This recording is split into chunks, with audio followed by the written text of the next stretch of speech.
One of my favorite things to do on this channel is to bring you more inspiration. I am a writer and comedian, and one thing that I have found, especially with writing, is that I cannot write good stuff if I'm not reading good stuff. Particularly, I find myself being really inspired by stuff that's weird, stuff that does something a little different, books that book differently. So I thought I would show you my 5 favorite books that I feel like book a little bit differently. I think that any of these will jumpstart your inspiration and help you kind of break out the idea of what you think a book should be as opposed to what you could make it.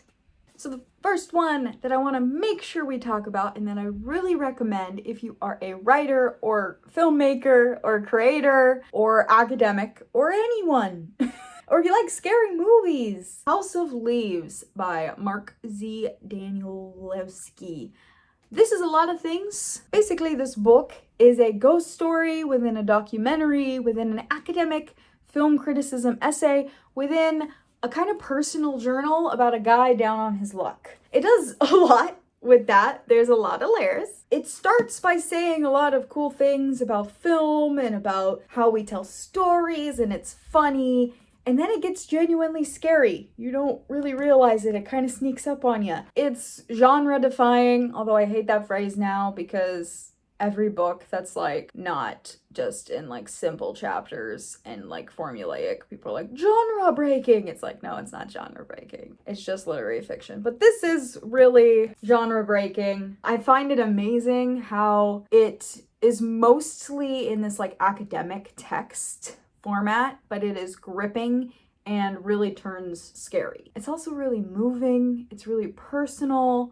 And it jumps and dives between these different layers of the story. Basically, this guy is like composing footnotes on this academic essay he found. I'm not gonna tell you anything else because I want you to discover it. House of Leaves is my big recommendation if you want to see what genre bending can really be, and if you want to see what it can actually mean to use the book format, to use a book in order to tell the story besides just it's a hunk of paper that holds a bunch of words you put together. So check it out. The next book that does book a little differently is Informed Sources, a novel by Willard Bain. The longer title is Informed Sources, Day East Received. It's written entirely in AP style news bulletins, but it is a story of murder, espionage, revolution, and you come to realize that it's all actually taking place on the page. Like literally it is taking place in the physical book, the revolution. A little hard to explain, and I don't want to totally explain it to you. It's definitely something you should experience for yourself. It can be hard to find, but when I searched for it, I saw a version for like 20 bucks, and that is a steal for how cool and weird this book is. I definitely think you should get a physical copy if you can find it. Being able to actually like see it laid out the way Willard Bain laid it out, very cool. So if you want to see a whole world in a book undergoing revolution, check this out. Highly recommended. I just realized that this is like the outline of a person. Like watching myself record this, I actually just realized that, wow, I'm learning something new every time I pick up this book. So very much recommend Informed Sources by Willard Bain. The next one I don't have a physical copy of. I'll just put like a picture of the cover over here. It is called Dictionary of the Khazars, a lexicon novel by Milorad Pavic. Pavic or Pavic? I'm sorry if I'm getting it wrong. It is a dictionary. It's dead ass a dictionary. No cap, bruh. It is a dictionary. It's also one of the most incredible works of magical realism I've ever seen. The foreword explains that you can read it all the way through in alphabetical order, or you can jump around according to what's being referenced in different sections because the different entries reference different entries. It's so incredible to see a dictionary format actually tell an amazing story. So check that out. I mean, talk about genre bending. Dictionary fiction? Fictionary. Like, also some of the entries are real history or magical versions of real history or some combination of the two. So it's pretty amazing. Check that one out. I got it from a library, which is why I don't have it anymore, but it stuck with me. The next book is not so much that it books differently than other books, but that it books way harder. Oh!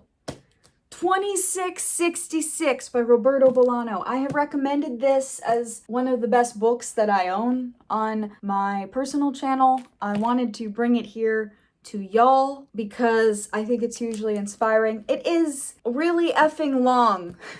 It's not the longest book. It's not the longest novel. That's Proust. But this is basically like 5 novels. Everything is in here. Life is in here. It's mostly a story about a fictionalized version of Juarez, which is having a slew of disappearances and murders of women. It's also a story about love, sex, marriage. It's also a story about World War II. It's also a story about literature and stories and aspiring writers. It's also a story about,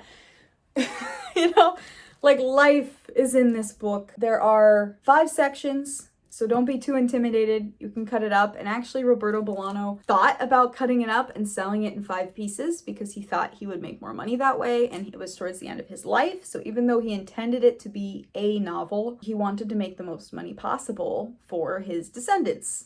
Reasonable enough. But unfortunately, he passed before it could be published. His estate ultimately decided to publish it as he originally envisioned, as one book. So it is one book. It works as a whole, but it's so huge. Like, to give you an idea, it is twice as long as The Fellowship of the Ring. And I recommend it here as inspiration because I think it's important to remind ourselves that we can do something huge. That not everything has to be short and easily explained and digestible on a TikTok. I love TikTok. I get addicted to it like everybody else. I put it on my phone every couple of months and then have to delete it because I won't stop watching. But we can also do this. We can make brilliance in short bursts, and we can also make brilliance in extremely lengthy marathon runs. So if you need some inspiration, if you're wondering, oh, I have this really big idea, how can I make it work? If you just need to remind yourself, what does a good book really look like? This guy, 2666, highly recommend. And for our 5th book, this is going to be a real winner for those multi-hyphenates out there who like writing and drawing and video games, or if you're a person who's really passionate about any of those 3. It's called Vermis. Vermis, Lost Dungeons and Forbidden Woods, official guide by Plastiboo. It is made in the style of those video game guides that used to come out with every game because you couldn't just like Google or go to like the Steam comments to get your questions answered. So it's ostensibly a walkthrough of a kind of retro style game. It's also existentially horrifying. Like, it is a complete story done in the style of a video game guide. Like, a lot of video games are beautiful stories. But you can just read the guide and really get a full sense of the story and the existential dread and horror that comes with it. It's immensely creative. The pictures are just beautiful. Like, this is just a small example. I'll just show you guys like one wild kind of in the middle here. I don't want to pull it out too wide. But, just a little sneaky peek. I cannot recommend this enough. It's an indie creator. He also just put out the second Vermis 2. I have not read it yet. I'm super pumped to read it. Very excited. It's this amazing amalgamation of horror and video game and dread and beautiful art and fun storytelling. But it also makes you wonder, like, why does this feel like a complete story? Like, what is it about this and the way it's structured that feels like a complete story? So if you want to be inspired to make something, again, that's actually genre bending, something that takes inspiration from media maybe we don't work with as much anymore, something that takes inspiration from other media and uses it to question what makes a story, super, super cool. Check it out. Vermis by Plastiboo. You can just order it online from, I think Plastiboo has their website that they sell it from, which is probably better than getting it off of Amazon. But either way, highly recommend. Go get Vermis. Super cool. So those are 5 books that do book a little bit differently. I find these super inspiring. Thinking about them helps me really just kind of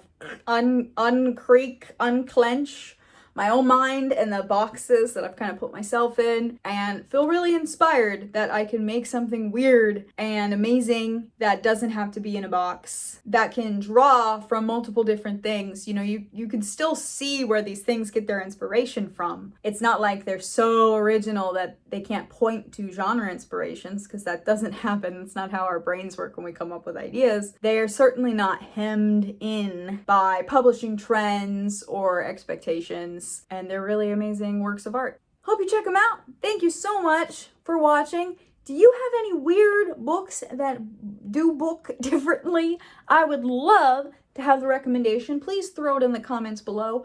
You can also find in the description if you need a little bit more inspiration. You're not sure what's holding you back. You're not sure what's keeping you from coming up with these great, beautiful ideas that you want to come up with, or maybe you have a bunch of ideas, but you can't figure out how to execute them, or you keep dropping them, struggling with imposter syndrome, whatever it is. We have a lot of different issues going on. If you're not satisfied with your creative output right now, we have a quiz. It's a diagnostic tool, essentially. You take this quiz, it's really short. It'll take you 5, 10, maybe 15 minutes if you're real slow. You can take this quiz and it will identify for you exactly what is holding you back, your creativity killer. If you take this quiz, it'll tell you what's killing your creativity, and also, even more helpfully, how you can start to fix it, how you can kick that creativity killer in its butt. Kick it in the rear, get it out of there, start making stuff. So, absolutely free quiz, take it. The link is in the description below. And most importantly, let's go read some stuff.